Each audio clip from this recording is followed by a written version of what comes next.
Unread Media өртөөлөгчд болон өртөөлөгчд бол салбартаа шинжилэл хийхээр тоглоомын дүрмийг өөрчлөхөөр тэмүүлж буй залуу мэргэжилтнүүд шинэ үеийнхнийг онцлон таниулах хөрөх цуврал юм. Үнний өгүүллийг өргөн дэлгэцнээ тунхаглагч П. Зол жаргал. 2021 он Чикагогийн хүүхдийн кино наадмын тэргүүн байрыг Монгол уран бүтээл эзэлжээ гэх гинти мэдээ сонор мэлав. Сураг тавьпаас шат гихч киног нь.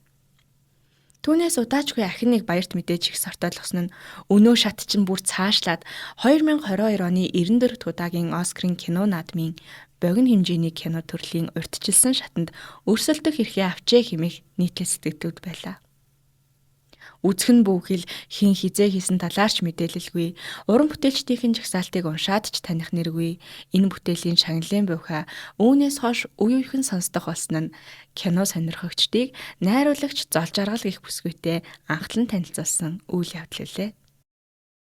3 жилийн дараа шатын гаргасан амжилтыг нэгэнд хурд гаргасан чих болгож найруулагчийн гараас төрмөгцөөл хур мэт амжилтаа дагуулсаар ирсэн хойно ургасан эвэр мэт адтайхан агуулгатайхан баавга болгосон уран сайхны кино дэлгэцнээ мэдлэв.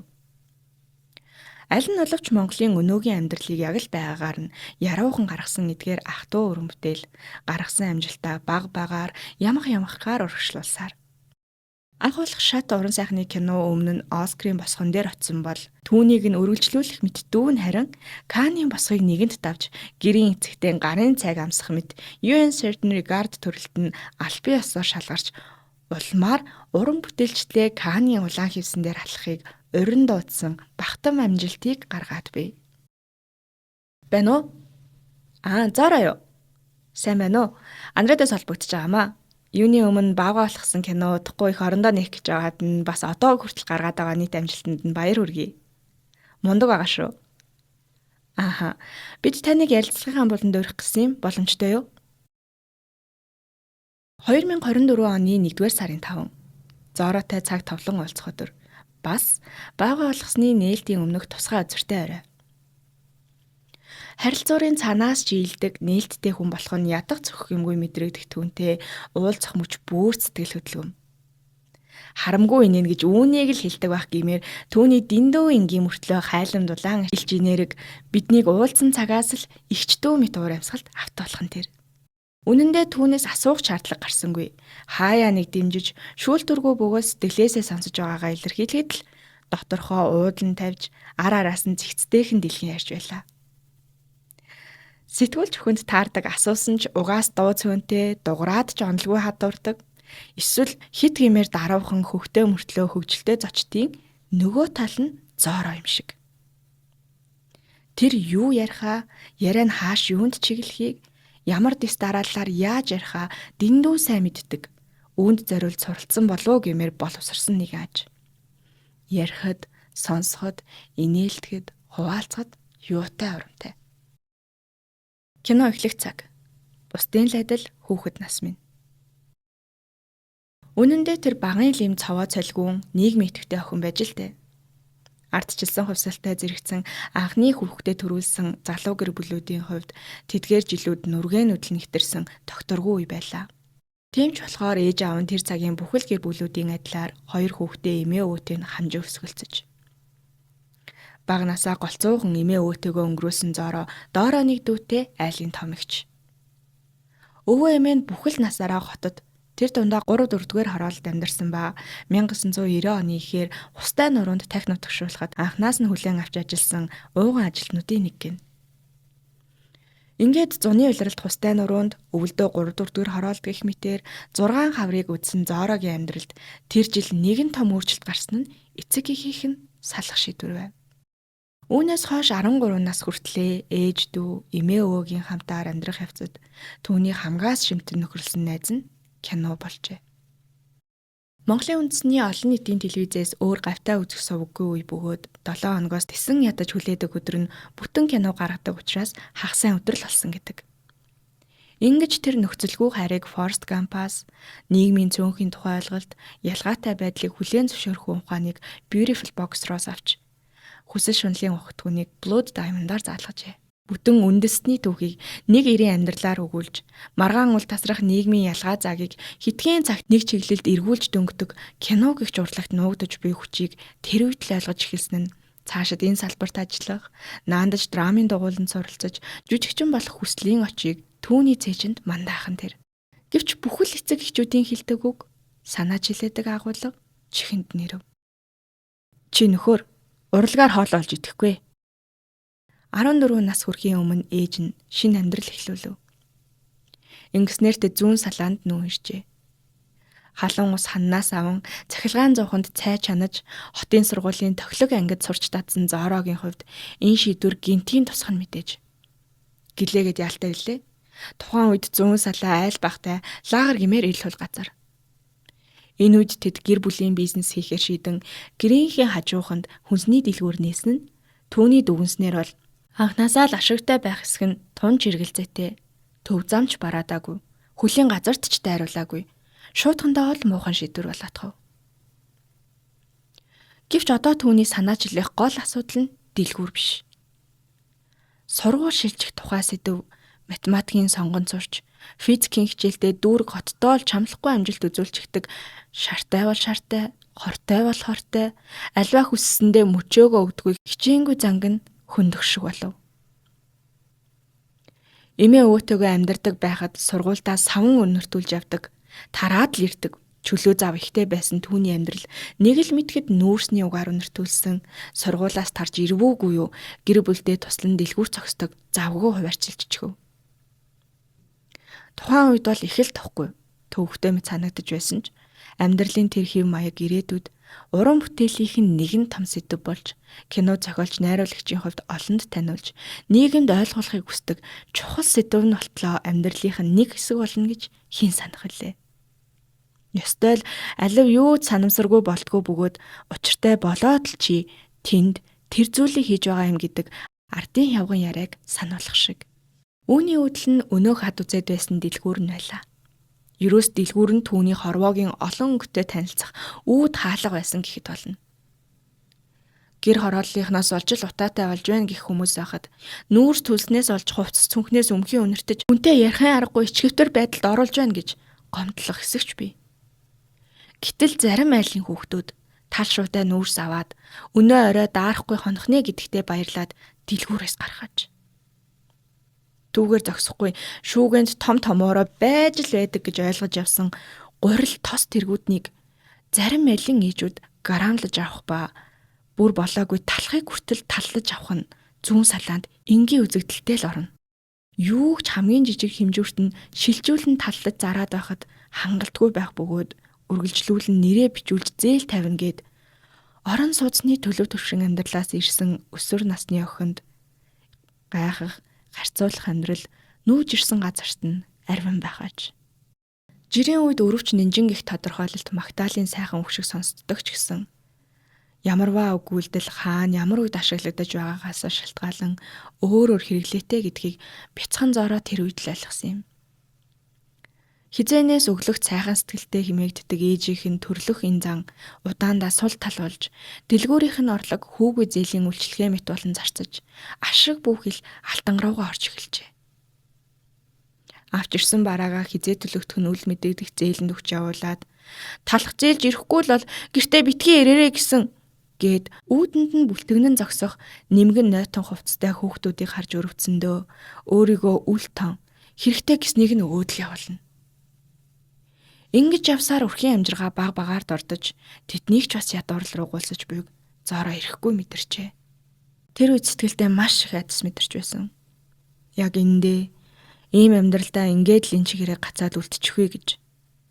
Түүнээс яаж зогтох вэ? Энэ байдлаас яаж өөрийгөө гаргах вэ гэдэг асуулт л толгойд минь эргэлддэг байсан. Тийм үе.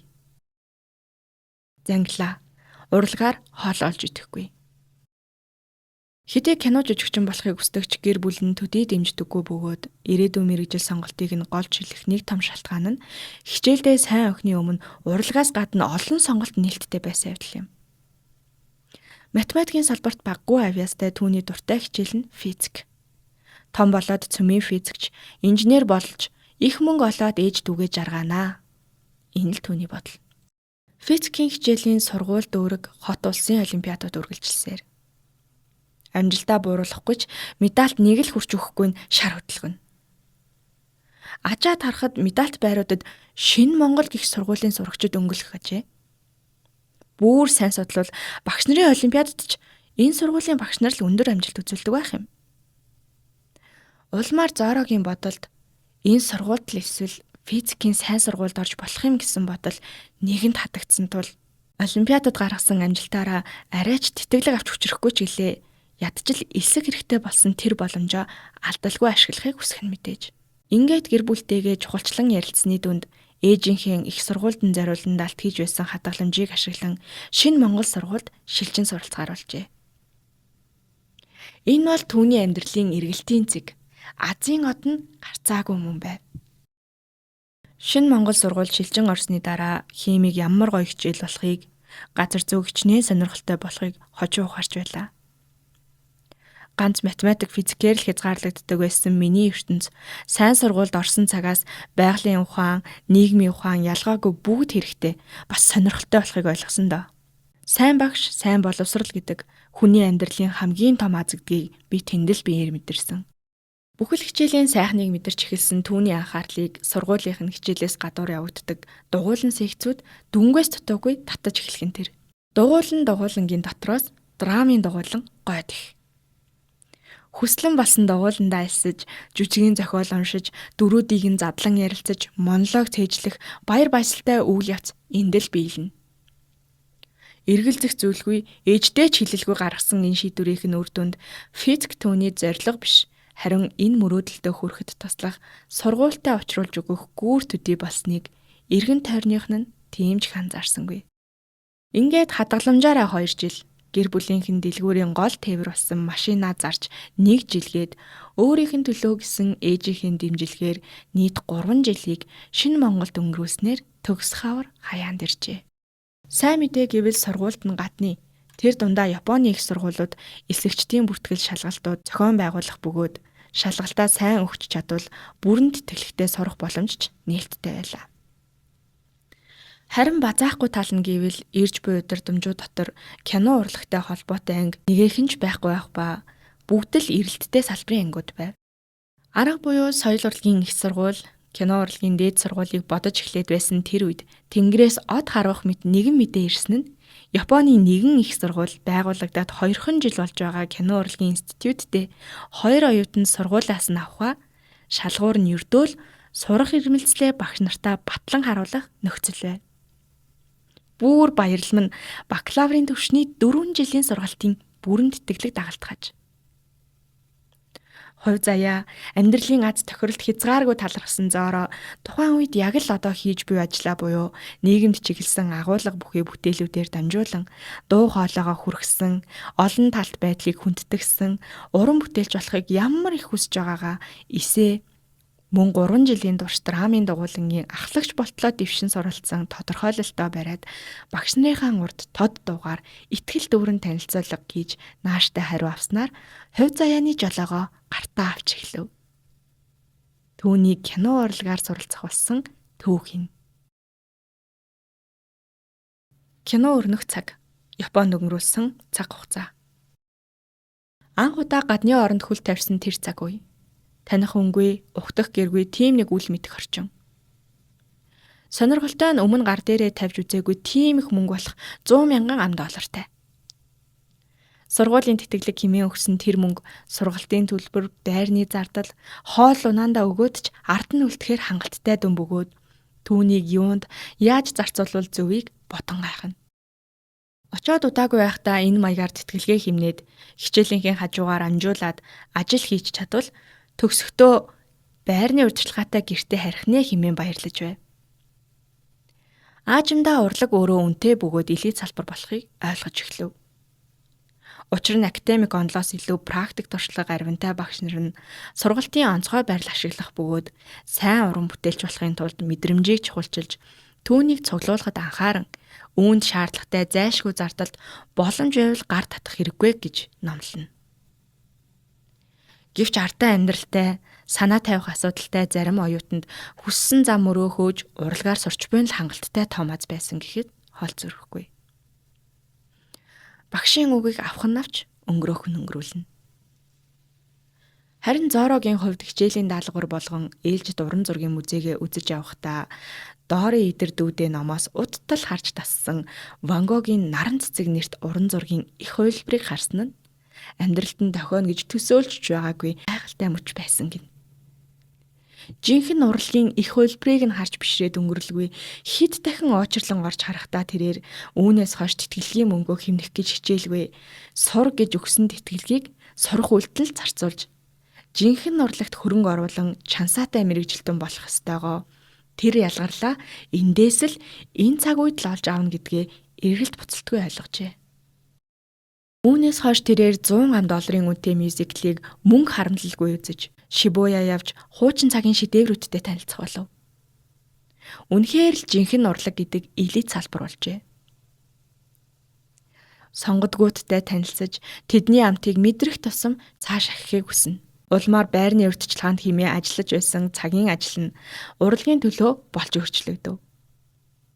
Амьдрал, зорилго, хобби тэр чигээрээ нэг зэгт зангидагдан хааш чиглэж юунд хүрэх нь тодрох тусам үйлдэл бүрээ үнцэнтэй байлгахыг л хүснэ. Тиймдээч ажлын олдод сайтай түргэн хоолны газраасаа гарч хичээлийнхээ хажуугаар хөгжлийн бэрхшээлтэй иргэд болон нас дээр гарсан буйраа нарыг харж хасрах тэдний өдөр тутмын үйлд нь тусалдаг ажил хийх болов. Эндээс тэр нийгмийн олон талт байдал, хүртээмжтэй орчин, хөгжлийн бэрхшээлтэй иргэдийг үнэндээ хөгжлийн бэрхшээл биш, орчны ээлгүй байдал дутуу мэдрэмжтэй олгож нийгмээс тусгаарлалтыг ойлгож авчээ. Энэ мэтээр Монгол-Японы ялгаа, нийгэмд хүргэх ёстой агуулга 4 жил төрөл бүрээр заалгасны дүнд тэр нэгэн зүйлийг маш сайн ойлгож авав. Тэр нь Монгол ахуйн талаар л бичиж чадхаа, Монголын асуудлыг л гүнд нь ойлгодгоо мэдснээр сургуулаа төгсмөгц эх орондоо ирэхээр шулуутсан явдал. Сайн кино үзэж байж л сайн кино хийнэ гэж багш нар сургана. Тиймдээ ч хичээлийн семинар нь мото омнож үзэх галзуу хулганы урд талын игнээ цуух гэх мэт мэдрэмжид суурилсан даалгавартай. Миний хувьд тэтгэлийн оюутан болохоор сайн дүнтэй байх хариуцлага бүр суучсан. Дүнгээл бодно. Тэр үед кино зохиолын багш маань харин надад "Зороосан, үнэхээр сайн сурах юм аа. Гэхдээ үнэхээр уйтгартай юм аа" гэж хэлсэн юм. Үүнээс хойш зөвхөн хичээлдэл бус эргэн тойрны амьдралд барьж авах боломжуудад анхаарсан. Энгийн хэрнээ тэр зөвлөгөө тухайн үед яг л хэрэгтэй байсан зөвлөгөө гэж боддгийм. Уналт. Хананд тулан зогссон жилүүд. Ирч хүчээр дөрөв хүү хаа гэж ороод хамаг тамираа соруулчаад гарч ирдэг жишээ цөөнгүй. Яг үүний жишгээр шинэхэн мэрэгжилтэн Монголдо ирээд хит хитэн кино багт туслах найруулагчаар орж ажилласан ч 4 жил заалгасан номлуулснаас нь төсөөр орчин ухтаж авах нь тэр. Үйл явц, уур амьсгал, төлөвлөлт, гүйцэтгэл гээд бүгд монголчилсан аргаар хийгддэг болохыг хүлээн зөвшөөрөх гэж ядах зуур Японд багш нарын түүнд урлаг хийхийг л зааснаас биш. Талхай олж идэх сурталчилгаа, телевизийн нэвтрүүлэг гэх мэт арилжааны салбарт яаж ажиллах арга туршлагаа зааж өгөөгүй болохыг мэдэрч эхлэв. Юуг хийх, юуг хийхгүй байх, юуг хийж чадах, юуг хийж чадахгүй вэ гэдгээ ойлгоход хугацаа хэрэгтэй болжээ. Яг энэ үедээ зэрэгцэн хувийн амьдралаа төвхнүүлэх жилүүд ч давхцсан. Өсвөр наснаас тоглож өссөн саахалт айлын хүүг хожим нөхөр нь болно гэж хэлсэн бол бяцхан зороо итгэх байсан болов уу? Харин одоо тэд хоёр хөөрхөн охины аав ээж болсон. Ууган охиноо төрүүлсний дараахан хэсэгтээ хажин түжин амьдралыг эрэлхийлсний дүнд Монгол салбартай Япон компанид мэрэгжлийн бус хэдий ч гэлээ сэтгэлд тайван бие дамар ажил хийхээр болсноор 2 жил гарсан болжээ. Энэ хугацаанд урлагаас төр завсарласан ч мэдрэмж хоббигоо алтан хальс холбооны нөхдөөр тэнд хийдэг урлагт чиглэсэн үйл ажиллагаагаар тижээн хөглөж байлаа. Хэдхэн жилийн дараа эхлэх түүний найруулагчийн амьдрал амжилтад энэ холбооноос орж авсан нөхдийнхэн тусламж дэмжлэг их байсан юм. Сурсан имийг сураар бохвш, хэдий кино хийх, найруулах ажлаас холдоод хэдэн оныг үтсэн ч гэлээ дотор нь бүтээлч мэдэрхүй оршсон хിവэр. Унтаа байдалд орсон ч юм шиг тэр хандлагыг нь сэрээсэн зүйл нь харин утаа. Жил жилийн өвлийг хамгийн хэцүү болгодог агаарын бохирдол, Төгжрлийн асуудал. Тэр жил анх удаа зохион байгуулалтад орж утааны эсрэг ээж аваад төрийн бус байгууллага байгуулагдаж уг асуудалд ундуудсан иргэдийн жагсаалууд ар араасаа болж эхлэв.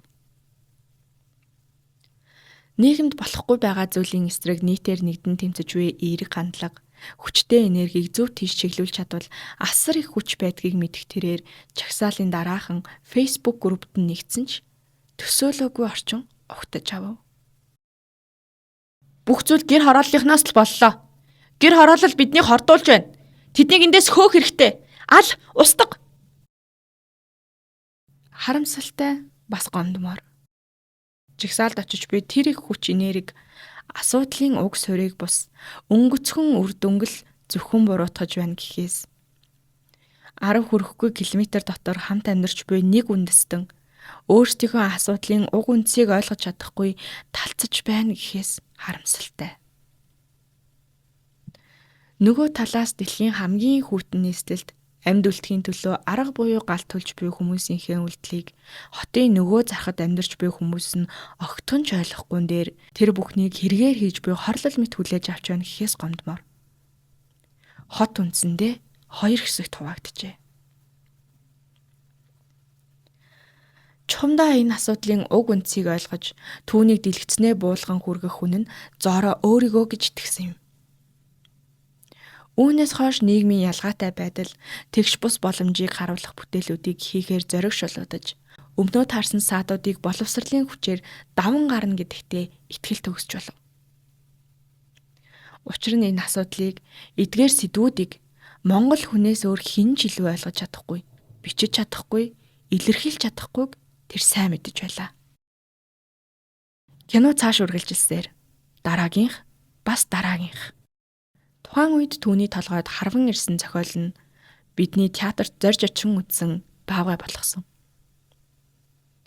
Өнгөрсөн 5 жилийн турш бодож төлөвлөн Япон, Хонконг, Франц улсуудын кино хөгжүүлэх дэмжих төслүүдэд уйггүй хамрагдаж амжилттайгаасаа амжилтгүй олон түүх цуглуулсаар баавгай болгосон бүтсэн түүхтэй.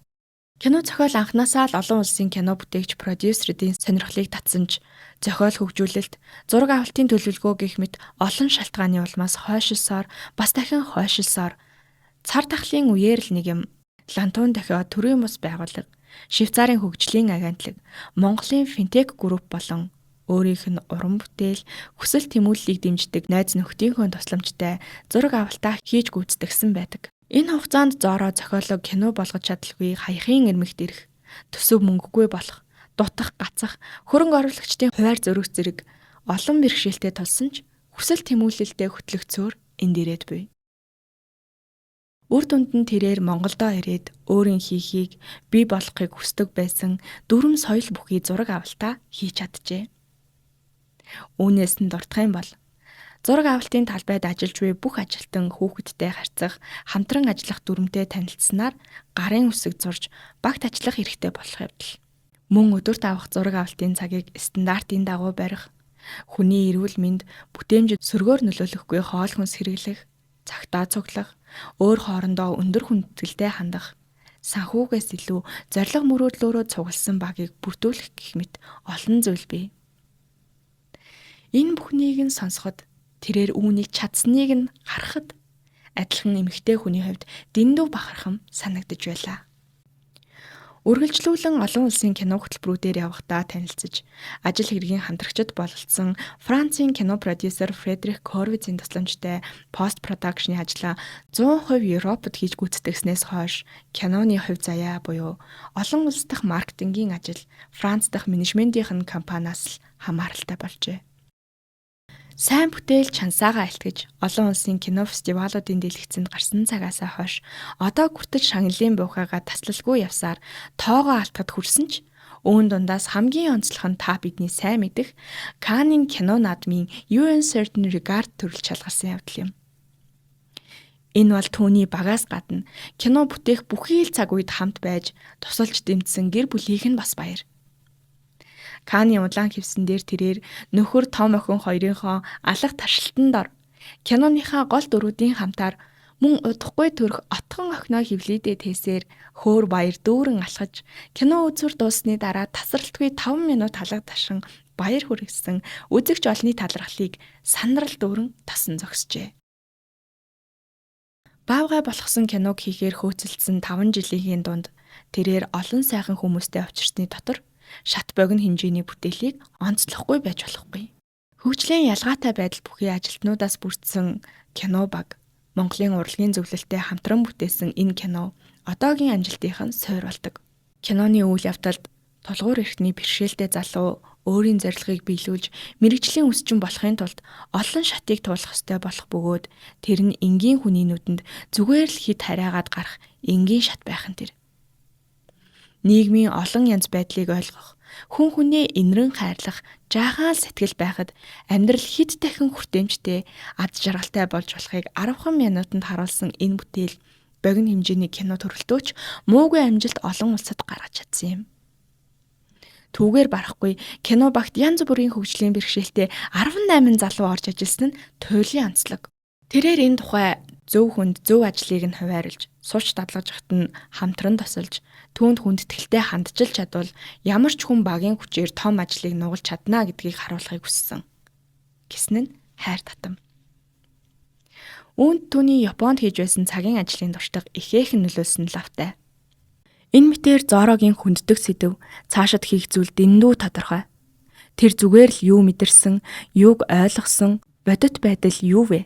Эдгээр асуултыг урлагаар дурсалж дэлгэцнээ үннээр нь болгохыг л оролдоно. Түүнд хийх түүний дараагийн сэдэв бий. Анх харь улсыг зорихоор багш нартаа хэлсэн амлалтаа тэр одоо ч марталгүй биелүүлж яваа.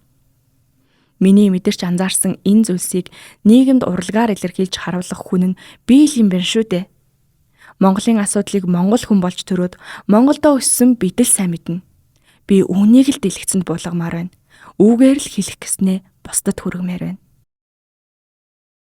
Аливаа уран бүтээлчийн гараас гарсан эхний бүтээлүүд шууд утгаараа найруулагчийнхаа амьдрал, туршлага, үзэл бодлын тал байдаг гэлцдэг. Анхын үгэнд эргэлздэг байсан ч хийсэн кинонуудаа эргээд харахад үнэхээр л тийм байсан. Японд хөгжлийн бэрхшээлтэй иргэдтэй ажилдаг байхад төрсэн эмзэглэл минь шат дээр бууж, бага насны амьдралын гомдол итгэл, тэмцэл тэмүүлэл минь баагаа болгосон ч ингэсэн. Ард нь гарсан нь л хангалттай гэж баярлсан бүтээлүүд минь эхнээсээ амжилт гаргаж эхлэхэд л бодтой, агуулгатай мэдрэмжээс чанартай, сүнстэй бүтээл төрдгийг би мэдэрсэн юм. Unread Media өртөөлөгчд болон үнний өгүүллийг өргөн дэлгэцнээ тунхаглагч П. Зол жаргал. Нийтлэгдсэн оюун лам, гэрэл зургийг Анар Баяр, график дизайнер Тэмүүжин.